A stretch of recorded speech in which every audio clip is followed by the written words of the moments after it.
Definisi psikologi pendidikan menurut para ahli. Yang pertama ada Barlow.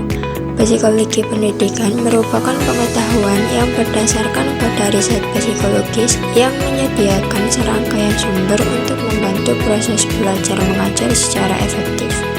Menurut Witherington, psikologi pendidikan merupakan sebuah studi sistematis mengenai proses-proses dan faktor-faktor yang berhubungan dengan pendidikan manusia. Menurut Muhyiddin, psikologi pendidikan adalah sebuah disiplin psikologi yang menyelidiki masalah psikologi yang terjadi dalam dunia pendidikan.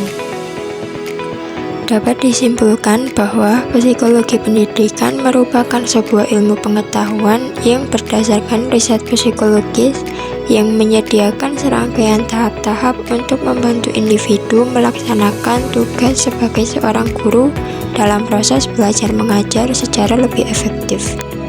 Selanjutnya ada ruang lingkup psikologi pendidikan. Dikutip dari buku Psikologi Pendidikan oleh Bobo Saiful Rahman, ruang lingkup pendidikan secara luas tidak hanya membahas proses belajar, tapi juga membahas tentang perkembangan, lingkungan, kesehatan mental, evaluasi belajar, dan yang lainnya. Sedangkan dalam ruang lingkup yang lebih sempit, psikologi pendidikan hanya melakukan pembahasan pada proses belajar mengajar saja. Tapi secara umum bidang psikologi ini selalu melakukan pembahasan seperti pendidikan, melakukan evaluasi hasil dari pendidikan. Selanjutnya ada tujuan psikologi pendidikan.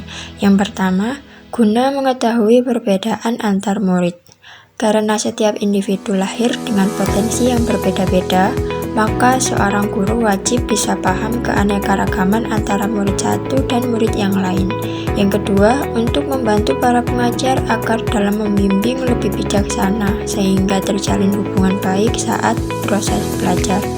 Yang ketiga, agar para pengajar mempunyai pengaruh dasar-dasar yang lebih lebar dalam mendidik muridnya ataupun dalam bidang keahliannya, maka murid yang dibina akan meningkatkan proses belajarnya. Manfaat mempelajari psikologi pendidikan. Yang pertama, memahami perbedaan siswa. Kedua, memilih strategi pembelajaran yang tepat. Ketiga, evaluasi pembelajaran dan memotivasi belajar. Selain itu, psikologi pendidikan ini memberi manfaat pada guru untuk memahami karakteristik siswa secara emosional untuk memberikan proses belajar mengajar yang tepat, sehingga menghasilkan proses belajar yang efektif dan efisien. Selanjutnya ada objek dan metode psikologi pendidikan. Adapun objek yang pertama yaitu belajar, yang meliputi teori-teori, prinsip-prinsip, dan ciri-ciri khas perilaku belajar peserta didik. Yang kedua, proses belajar, yakni tahapan perbuatan dan peristiwa yang terjadi dalam kegiatan belajar peserta didik. Yang ketiga yaitu situasi belajar, yakni suasana dan keadaan lingkungan, baik bersifat fisik maupun non-fisik yang berhubungan dengan kegiatan belajar peserta didik. Metode psikologi pendidikan. Yang pertama, observasi. Observasi bahasa lainnya adalah pengamatan. Pengamatan ini biasanya dilakukan pada seorang peserta didik atau sekelompok peserta didik dengan cara yang sistematis. Selanjutnya, tes. Pada sebuah penelitian di dalam dunia pendidikan seringkali melibatkan metode tes.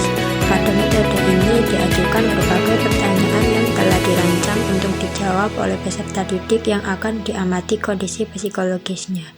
Selanjutnya, eksperimen. Pada suatu rentang waktu tertentu dapat dilakukan eksperimen untuk mengumpulkan data.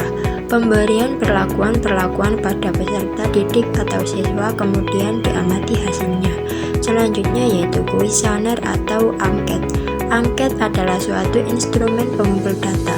Bentuknya biasanya berupa kumpulan-kumpulan pertanyaan yang telah dirancang oleh peneliti psikologi pendidikan sesuai dengan tujuan penelitian. Daftar pertanyaan yang tertulis pada kuesioner biasanya diserahkan kepada peserta didik untuk dijawab mereka. Metode yang selanjutnya yaitu studi kasus. Studi kasus adalah metode yang digunakan dalam psikologi pendidikan di mana dilakukan suatu studi atau penyelidikan pada seorang anak didik. pendidik atau siswa. Penyelidikan ini dilakukan untuk mengetahui latar belakang peserta didik tersebut, baik berupa latar belakang ekonomi, sosial, budaya, fisik, dan mental.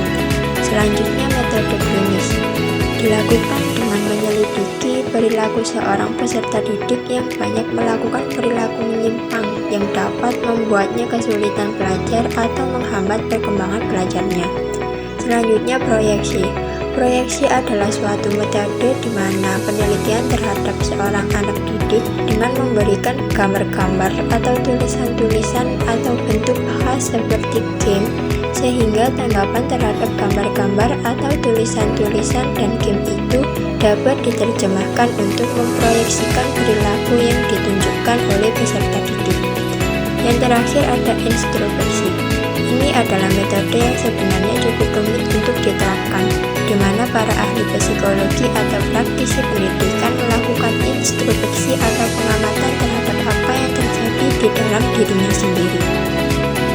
Peranan psikologi perkembangan dalam pendidikan. Terdapat 3 fase perkembangan yang digunakan Maslow-Klotz dalam ciri-ciri psikologi yang berupa torts atau sifat keras kepala yang dimiliki seorang anak.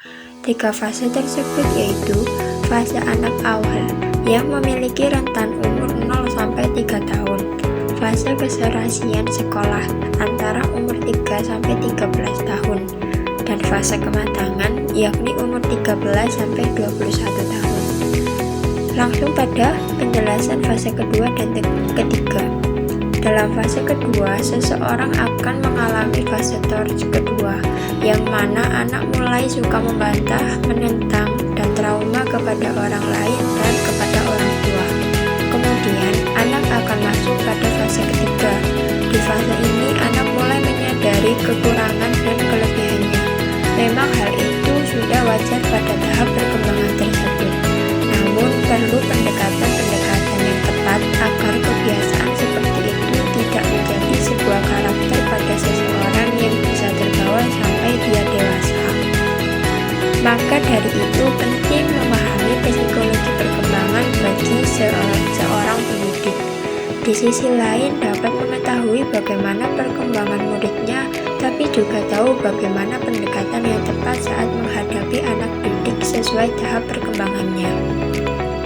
Setelah pendekatan yang berhasil akan memudahkan kita dalam berkomunikasi dengan si murid mengenai permasalahan-permasalahan seperti apa yang sedang dialami. Jadi, memahami psikologi perkembangan merupakan hal yang penting saat kita menjadi seorang pendidik maupun orang tua, agar kita tahu sampai tahap mana perkembangan anak dan tentunya juga dapat memberikan solusi yang tepat atas permasalahan yang dialaminya.